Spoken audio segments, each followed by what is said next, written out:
স্বল্পোন্নত দেশের তালিকা থেকে উত্তরণ ঘটলেও বাংলাদেশকে শুল্কমুক্ত সুবিধা দেয়া অব্যাহত রাখবে অস্ট্রেলিয়া। পররাষ্ট্রমন্ত্রী হাসান মাহমুদের সঙ্গে দ্বিপাক্ষিক বৈঠক শেষে সফররত অস্ট্রেলিয়ান পররাষ্ট্রমন্ত্রী পেনি ওং একথা জানিয়েছেন। বাংলাদেশের সাথে স্কিলড মাইগ্রেশন, শিক্ষার্থী বিনিময়, জলবায়ু সংকট মোকাবেলা, শান্তিপূর্ণ ও টেকসই অর্থনৈতিক সম্পর্ক গড়ে তুলতে চায় অস্ট্রেলিয়া। মইনুল হাসানের রিপোর্ট।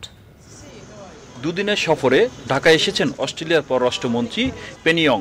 ২৬ বছর পর অস্ট্রেলিয়ার কোনো পররাষ্ট্রমন্ত্রী এই প্রথম বাংলাদেশে সফর। বিকেলে রাষ্ট্রীয় অতিথি ভবন পদ্মায় ডক্টর হাসান মাহমুদের সঙ্গে বৈঠক করেন পেনি ওং। এ সময় দ্বিপাক্ষিক সম্পর্ক উন্নয়ন, কারিগরি দক্ষতা, শ্রমনীতি, সামুদ্রিক নিরাপত্তা, মানব পাচার, বাণিজ্য, বিনিয়োগ, রোহিঙ্গা ইস্যু, স্কিল মাইগ্রেশন ও জলবায়ু সংকট সহ নানা ইস্যুতে তাদের আলোচনা হয়। রোহিঙ্গাদের আশ্রয় দেওয়ায় বাংলাদেশকে ধন্যবাদ জানিয়ে অস্ট্রেলিয়ার পররাষ্ট্রমন্ত্রী বলেন, রোহিঙ্গাদের সহায়তায় অস্ট্রেলিয়া সরকার কাজ করবে। রোহিঙ্গা সংকট বাংলাদেশের একার সমস্যা নয়। আমরা এই সংকটের টেকসই সমাধান চাই। এছাড়া সামাজিক, অর্থনৈতিক, পরিবেশ সংরক্ষণ সহ বিভিন্ন ক্ষেত্রে বাংলাদেশ যে ব্যাপক উন্নতি করেছে তা আরও এগিয়ে নিতে অস্ট্রেলিয়া বাংলাদেশের পাশে থাকতে চায়। অস্ট্রেলিয়া বাংলাদেশকে ডিউটি ফ্রি, কোটা ফ্রি সুবিধা অব্যাহত রাখবে বলে জানান পররাষ্ট্রমন্ত্রী ডক্টর হাসান মাহমুদ।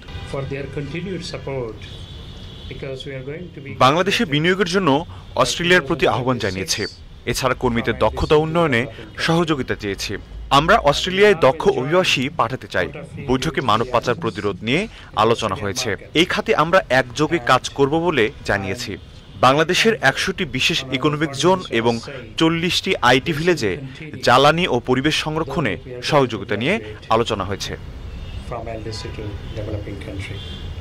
এর আগে প্রধানমন্ত্রী শেখ হাসিনা ও স্বরাষ্ট্রমন্ত্রী আসাদুজ্জামান খান কামালের সঙ্গে বৈঠক করেছেন অস্ট্রেলিয়ার পররাষ্ট্রমন্ত্রী পেনি ওং।